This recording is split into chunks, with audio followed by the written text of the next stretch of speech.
Salut la compagnie, c'est Jules Melon et aujourd'hui on se retrouve pour un petit podcast sur un film sorti ce mercredi en salle chez nous en France, Dream Scenario, réalisé par Christopher Borgli, son troisième long métrage, à ce monsieur qui est norvégien, et le deuxième en quelques mois, puisqu'il y a eu Sick of Myself que je n'ai pas vu, lui aussi je crois sorti cette année chez nous. Et alors au casting, évidemment, dans le rôle principal, nous retrouvons ici Nicolas Cage dans une production A24, ce qui laissait présager de belles choses. À ses côtés, on peut citer la présence de Julianne Nicholson qui joue son épouse, ou encore Michael Cera qui interprète une sorte de responsable en marketing, influenceur, là, bref. Il y a également Dylan Baker parmi quelques acteurs ou actrices reconnus ici. Et nous sommes ici en présence d'une sorte de comédie quasi fantastique, enfin on se pose la question durant une bonne partie de l'œuvre, qui peut se rapprocher si on veut, alors si on veut, parce que c'est pas tout à fait le même genre non plus, de Eternal Sunshine of the Spotless Mind par exemple, de Michel Gondry, ou des travaux de Charlie Kaufman. D'ailleurs il y a eu un film de ce réalisateur-auteur avec Nicolas Cage qui s'appelle Adaptation et qui est vraiment très bien. Mais Charlie Kaufman, c'est aussi celui qui a collaboré par exemple avec Spike Jonze pour le fabuleux Dans la peau de John Malkovich. Sommes-nous ici dans la peau de Nicolas Cage ?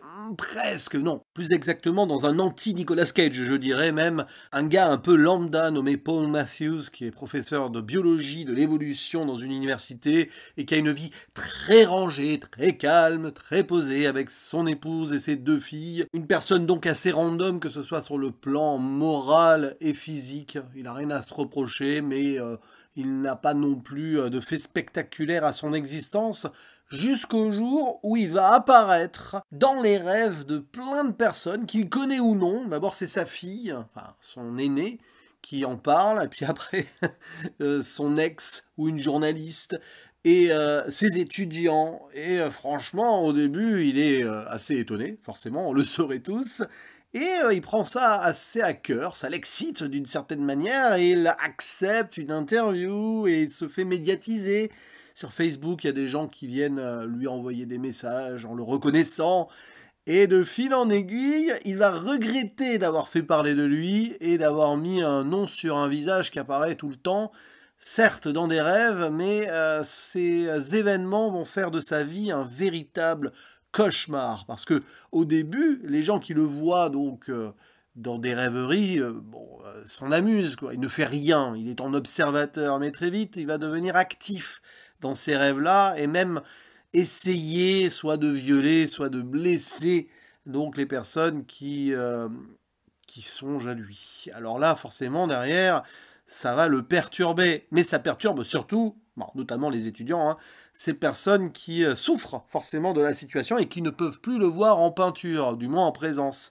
Et petit à petit, Paul va se faire ostraciser par donc les gens de son travail, par les inconnus, mais aussi un peu les membres de sa famille, et va essayer de regagner le contrôle de sa vie, et essayer de comprendre aussi un petit peu ce qui se passe, tout en se battant contre des moulins à vent, et c'est un peu la descente aux enfers que nous allons suivre ici, d'un homme qui n'avait rien demandé, qui se retrouve accusé à tort de plein de choses qu'il n'a pas pu faire directement, fatalement, puisque c'est dans les rêves des gens. Et évidemment, on peut y voir ici une allégorie de la cancel culture, et je pense qu'il y a un petit peu un regard caustique, ironique et satirique sur cette société qui a tendance à vouloir voir le mal partout, peut-être, de façon parano ou pas. Alors c'est compliqué parce que si on veut aller trop profond dans l'interprétation, on pourrait évidemment y voir des choses pas forcément très claires ou très sympathiques, mais je trouve quand même que Christopher Borgli, qui est aussi au scénario, reste assez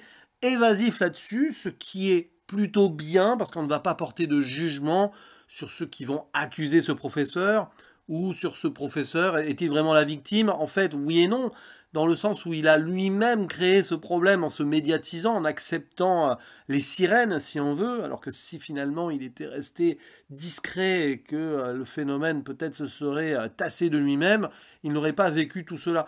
Donc je pense qu'il y a plusieurs critiques ici de notre monde contemporain, cette envie de sortir de l'anonymat, parce que c'est un peu ça, Paul Matthews aussi, on le voit.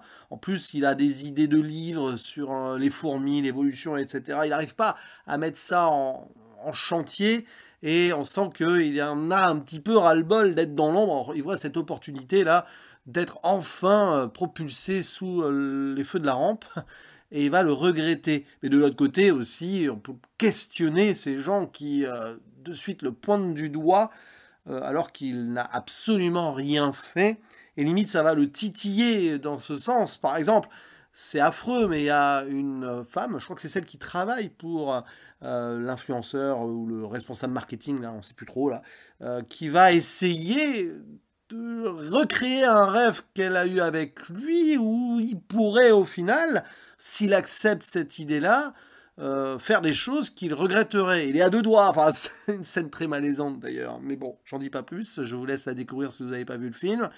Donc, on est dans une sorte de flottement, pendant tout le métrage d'ailleurs, qui fait que, oui, on n'a que des victimes d'une certaine société ici, d'un monde actuel qui est bercé par les réseaux sociaux, cette envie d'être célèbre, connu, et d'attirer l'attention ou non sur soi, etc., etc., et de tirer des conclusions trop hâtives. Alors, après, on peut comprendre aussi le traumatisme des gens qui vont rêver de quelqu'un de façon récurrente, qui vient les assassiner, les attaquer et tout. Eh oui, c'est pas agréable.